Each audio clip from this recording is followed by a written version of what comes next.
नमस्कार मित्रों, अब भी जब कभी किसी बुक शॉप की ओर से या उसके सामने से गुज़रता हूँ तो उस वक्त यही एहसास होता है कि एक बार भीतर घुस के देख तो लिया जाए, क्योंकि अब किताबें इतनी महंगी हो गई हैं कि वो ईमानदारी की कमाई से उनको ख़रीद पाना या उनको ले पाना कई बार लगता है कि तकलीफ़देह है। और जो लोग ख़रीदते हैं उनको भी लगता होगा, जो मुझे एहसास होता है, ऐसा नहीं कि दुनिया में अकेला मैं ईमानदार आदमी हूँ, वो लोग मुझसे भी ज़्यादा ईमानदार होंगे। लेकिन किताबें हमेशा अपनी ओर कशिश उनमें बनी रहती है, खींचती हैं, और तभी वो शिकवा उनका भी याद आता है। उर्दू के प्रख्यात शायर और फिल्म निर्माता और संवाद लेखक, पटकथा लेखक जनाब गुलजार साहब की नज़्म जो है वो जहन में हमेशा छाई रहती है। किताबें झांकती हैं बंद अलमारी के शीशों से, और इस नज़्म के माध्यम से उन्होंने किताबों के बारे में जो संवेदनाएं, जिन जिन संवेदनाओं को, सेंसिटिविटी को छुआ है, वो बड़ी गज़ब की हैं। चलिए उस पर तो फिर कभी बात हो जाएगी। आज सिर्फ रीडिंग हैबिट के बारे में बात कर लेते हैं। अब एक येल यूनिवर्सिटी ने एक सर्वे किया है। अब येल यूनिवर्सिटी का ये सर्वे बताता है कि अगर 30 मिनट भी आप रोज़ाना किताबें पढ़ लें, 30 मिनट, कोशिश करें कि ये जो रीडिंग है ये किंडल पे ना हो या किसी मशीन पे ना हो या इस पे नेट पे ना हो। कोशिश करें कि अगर हो सके तो किताब की शक्ल में ही हो, कि अगर 30 मिनट भी, ये स्टडी बताती है कि 30 मिनट भी आप रोज़ाना किताब पढ़ लें तो इससे आपका जो आपकी उम्र है उसमें 23 माह तक का इजाफ़ा हो सकता है, 23 महीने का। ये उन्होंने अपनी स्टडी से प्रमाणित किया इस बात को। और ये 23 माह उन्होंने कैसे कैलकुलेट किया, वो यही किया कि जो आदमी नहीं पढ़ते किताबें, उनकी जितनी उम्र औसतन होती है, इनकी किसी भी 30 मिनट रोज़ाना पढ़ने वालों की उम्र उसी हिसाब से बढ़ जाती है, और 23 महीने उनकी उम्र बढ़ती है किताबें रोज़ाना पढ़ने से। अगर ये वाकई 2 साल अतिरिक्त मिल जाते हैं किताबें पढ़ने से, तो ये सौदा महंगा नहीं है। अगर आपको ज़िंदगी काटनी है तो दोस्तों 23-24 महीने अगर उम्र में बढ़ते हैं एक साल में, तो ये कोई बुरी बात नहीं है। साल में, 2 साल में उम्र में इतनी अगर वृद्धि होती है तो उस वृद्धि को, इसका स्वागत किया जाना चाहिए। अब उसमें ये है कि ये क्यों होता है ऐसा, वो इसलिए कि आप कई बार किसी अच्छी किताब को पढ़ते वक्त कुछ एक ऐसे शब्दों के बीच में से गुज़रते हैं जिसकी खुशबू भी आपको परेशान करती रहती है। कुछ एक शब्द ऐसे हैं जिनकी खुशबू से आप अपने आप को सराबोर महसूस करते हैं, बशर्ते कि आपने सरसरी नज़र से नहीं पढ़ी। आपने एक एक लफ्ज़ को तवज्जो दी है, एक एक शब्द को सम्मान दिया है, और उसको बड़े प्रेम के साथ, बड़े चाव के साथ पढ़ा है। किताब आपने चुनी, अपनी चॉइस की लीजिए, अपनी पसंद की लीजिए।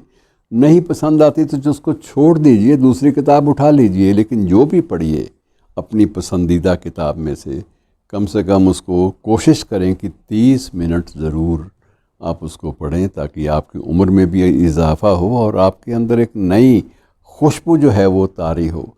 उस स्टडी में यह कहा गया है कि यदि आप उनमें जो ज़िक्र होता है कई अच्छी चीज़ों का, अगर कोई किसी सन्यासी के ऊपर कोई किताब है और सन्यास की उस वक्त जो संभावनाएं होती हैं, सन्यास की जो पाकीज़गी, पवित्रता, जो पावनता और जो एक अच्छी फीलिंग होती है जब वो मस्तिष्क की इंद्रियों से टकराती है, तो अंदर भीतर भी वैसा ही महसूस होता है। तो इसलिए बेहतर यह है कि जब भी पढ़ें, जितना भी पढ़ें, अच्छी से अच्छी किताब जो आपकी प्रिय पुस्तक है उसको पढ़ें। उसमें इस बात का ध्यान रखें कि शब्दों के साथ कोई अन्याय मत कीजिए। उन्हें चाव से पढ़िए। चाव से पढ़ने से उनकी खुशबू, उनकी जो टोनिंग है, उनका जो ज़ाविया है, दृष्टिकोण है, नज़रिया है, और उनकी जो खूबियाँ हैं शब्दों की, वो आपके जहन में उतर जाती हैं। मसलन आप किसी फूल की बात कीजिए, और फूल की अगर आप किसी तुलना करते हैं किसी भी हालात से, कि फूल जैसे हालात, या आप किसी ये कहते हैं कि खुशबू उसकी ऐसे चारों तरफ फैल गई जैसे जो चंपा की कलियों का जो उसकी जो महक है वो आपके जहन में घुस रही है, अब जो महक आपके जहन में घुस रही है सिर्फ एक कलियों के ज़िक्र मात्र से, आप अंदाज़ा लगाइए कि वो भीतर ही भीतर आपको कितना सुख, कितना आनंद भी आपको दे रही होगी।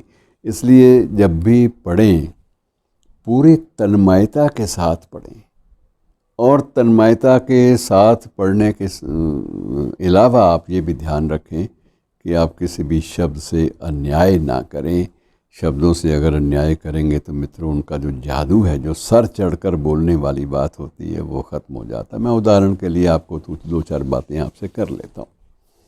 उदाहरण के लिए मैं आपको बताता हूँ कि एक उपन्यास था राजकमल चौधरी, आपने नाम सुना होगा, बड़ा प्रसिद्ध बंगला लेखक और हिंदी का भी बहुत प्रख्यात लेखक, जिसमें आधुनिक युगबोध, मॉडर्निज्म जो था वो चरम पे था।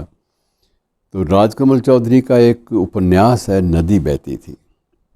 नदी बहती का जो ओपनिंग सेंटेंस है, उसका आप ओपनिंग सेंटेंस देख लीजिए। मैंने सिर्फ वाक्य वो पढ़ा था तो मेरा मन किया कि अब इसको छोड़ा ना जाए। पढ़ ली पूरी किताब, और उसमें जो ओपनिंग सेंटेंस है उसमें वो इस तरह से है कि सोनाली बिमल ठाकुर को बाबा कहा करती थी। सोनाली बिमल ठाकुर को बाबा कहा करती थी, सुरक्षा के लिए ये आवश्यक था। अब ये जो एहसास है, इसमें दोनों पात्रों का एक जो चरित्र है वो आपके सामने आ जाता है।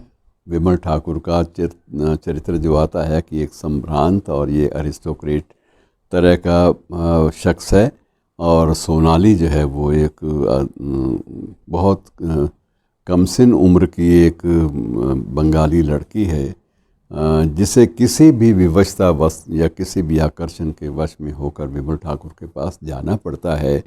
लेकिन वो एक भीतर उसके कहीं ना कहीं असुरक्षा का भाव भी है, और उस असुरक्षा के भाव पर काबू पाने के लिए वो बिमल ठाकुर को अक्सर बाबा कहा करती थी कि जब मैं बाबा कहूँगी तो उनके मन में कोई उत्तेजना जो है किसी बदन के हिस्से में वो नहीं आएगी, और इनके जो सारे जो उत्तेजक एलिमेंट हैं शरीर के वो ठंडे पड़ जाएंगे, और ये खुद अपने आप को महसूस करेंगे कि एक ज़िम्मेदारी का एहसास कि मुझे इस कन्या से या इस लड़की से किस तरह से बिहेव करना है। सिर्फ ये दो वाक्यों ने दोनों का चरित्र, पूरी की पूरी उनकी दास्तान, उनकी सोच, उनकी शख्सियत के जो भी उजले और दूसरे पहलू हैं, दोनों को उरियां कर दिया, दोनों को स्पष्ट कर दिया। और क्या चाहिए। तो शब्द में यही एक ख़ास बात होती है।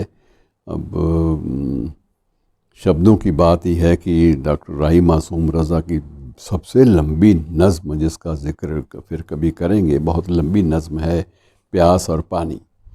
प्यास और पानी में आप थोड़ा सा उसका रंगत देख लीजिए कि प्यास अजल है, प्यास अबद है, कि प्यास अजल है, प्यास अबद है, और बीच में रेत का एक सागर है, इस सागर के नाम हज़ारों, इस सागर के नाम हज़ारों, डूबने वालों में कोई है नजद की वीरानी का नगमा, कोई हीर है, कोई रांझा। इन नामों में क्या रखा है, इन नामों में क्या रखा है। कृष्ण अकेला, मोबन तन्हा, गाय अकेली, माखन तन्हा, और तन्हाई क्या चीज़ है आखिर। सोचते सोचते थक जाऊंगा, सुबह को जब फिर आँख खुलेगी, तन्हा हूँगा, प्यासा हूँगा, प्यास अबद है, प्यास अजल है, बीच में रेत का एक सागर है। अब ये जो छोटी सी बात को इतना व्यापक स्वरूप देकर प्रस्तुत करने वाली जो मानसिकता है मित्रों, ये मानसिकता कहीं ना कहीं आपको बांध लेती है, और आपको लगता है कि प्यास तो अमर है, प्यास आद्य वस्तु है, सबसे आरंभ हुई थी, और प्यास के साथ ही जीवन जो है उसकी समाप्ति भी जुड़ी हुई है। पूरा का पूरा दर्शन आपके सामने शब्द जो हैं वो अपने रूप में प्रस्तुत कर देते हैं, और शायद इन्हीं शब्दों के इसी जादू की ओर येल यूनिवर्सिटी ने अपने अध्ययन में संकेत किया है। शुक्रिया।